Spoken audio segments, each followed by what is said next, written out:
नमस्कार दोस्तों, आप सभी का स्वागत करता हूं मेरे से YouTube channel CID crime stories में। कहानी शुरू होती है रात के सन्नाटे को चीरती हुई एम्बुलेंस की सायरन की आवाज़ धीरे धीरे शांत हो गई। इंस्पेक्टर अभिजीत अपनी जीप से उतरते हुए चांदनी रात में सामने खड़े विशाल प्रतापगढ़ किले की ओर देखा। हवा में एक अजीब सी ठंडक थी जो केवल मौसम की वजह से नहीं थी। उनके साथ इंस्पेक्टर दया, फ्रेडरिक्स और डॉक्टर शालुंखे भी थे।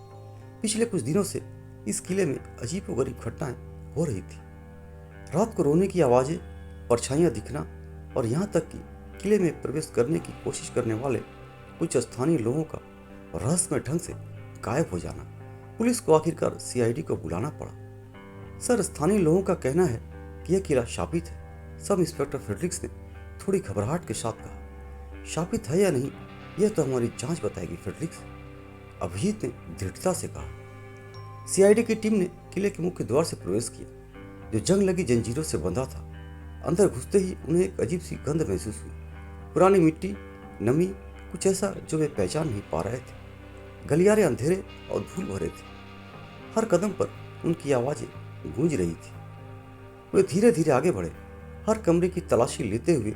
एक पुराने दरबार हॉल में उन्हें कुछ अजीबोगरीब निशान मिले, जैसे किसी ने फर्श पर कुछ घसीटा हो। दया, इन निशानों की जांच करो, अभिजीत ने कहा।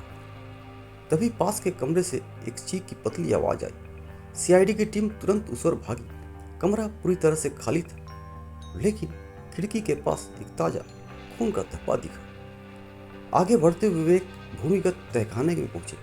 सीढ़ियां टूटी हुई थी और नीचे घना अंधेरा था। जैसे ही वे टॉर्च की रोशनी में उतरे, उन्हें दीवारों पर प्राचीन चित्रलिपि दिखाई दी। यह चित्रलिपि बहुत पुरानी है, डॉक्टर शालुंखे ने कहा। ऐसा लगता है यह किसी अनुष्ठान के बारे में। तभी एक तेज हवा का झोंका आया और टॉर्च बुझ गई। चारों ओर घना अंधेरा छा गया। तभी उन्हें अपने कान के पास फुसफुसाहट की आवाजें सुनाई दी, जैसे कोई उनके चारों ओर घूम रहा हो।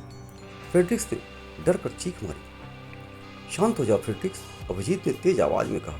टॉर्च जलाओ। जैसे ही टॉर्च जली, उन्होंने देखा कि दया और फ्रेडरिक्स के ठीक सामने एक काली खोपड़ी थी। वो खोपड़ी पलक झपकते ही गायब हो गई। यह क्या था सर? दया ने अपनी आंखें मलते हुए कहा। यह सिर्फ एक भ्रम था या कुछ और, हमें पता लगाना होगा, अभिजीत ने कहा। डॉक्टर शालुंखे ने कुछ मिट्टी के नमूने और दीवारों से कुछ पेंट के टुकड़े उठाए। मुझे इन पर कुछ रसायन परीक्षण करने होंगे। सीआईडी की जांच में चौंकाने वाला खुलासे आया। वह खून इंसान का नहीं था, वह जानवर का खून था। इसे विशिष्ट रसायनों के साथ मिलाया गया था ताकि वह इंसान के खून जैसा दिखे। और दीवारों पर जो प्राचीन चित्रलिपि थी वो वास्तव में लुप्त होती हुई फ्लोरोसेंट पेंट थी जो रात में चमकती है। तो इसका मतलब है कि कोई हमें बेवकूफ़ बना रहा था, अभिजीत ने भौवे से कोड़ी। बिल्कुल, डॉक्टर शालुंखे ने पुष्टि की। और जो प्रेत दिखाई दे रहा था वो असल में एक प्रोजेक्टर से बनी परछाई थी। इसे किसी ने कुशलता से इस्तेमाल किया था। रोने की आवाज़ें और चीख भी रिकॉर्ड की गई थी। सीआईडी की टीम वापस प्रतापगढ़ किले आई। इस बार वे पूरी तैयारी के साथ थे। उन्होंने किले के चारों ओर गुप्त कैमरे लगाए और रात में निगरानी की। कुछ ही घंटों में उन्होंने देखा कि दो व्यक्ति जो स्थानीय चोरों के गिरोह के सदस्य थे, एक गुप्त मार्ग से किले में प्रवेश कर रहे थे। वे एक पुरानी मूर्ति को चुराने की कोशिश कर रहे थे जो किले के नीचे छिपी थी। जैसे ही चोरों ने मूर्ति उठाई, सीआईडी की टीम ने उन पर छापा मारा और चोरों को गिरफ्तार कर लिया। और प्रतापगढ़ किले का रहस्य आखिरकार सुलझ गया था। अब वहाँ कोई भूत नहीं था, सिर्फ लालच और धोखे की काली परछाई थी। इसे सीआईडी की टीम ने अपनी बुद्धिमत्ता और साहस से दूर किया था। किला अब फिर से शांत था, लेकिन इस बार सच की शांति थी। दोस्तों, बहुत बहुत धन्यवाद आप सभी का मेरा यह वीडियो देखने के लिए। तो चलिए मिलते हैं एक और नई हॉरर कहानी के साथ। तब तक के लिए एक छोटा सा प्यार भरा नमस्कार आप सभी को मेरी तरफ से। यदि मेरी कहानी आप सभी को अच्छी लगे तो मेरे इस चैनल को सब्सक्राइब करना और इस वीडियो को लाइक एंड शेयर जरूर करना।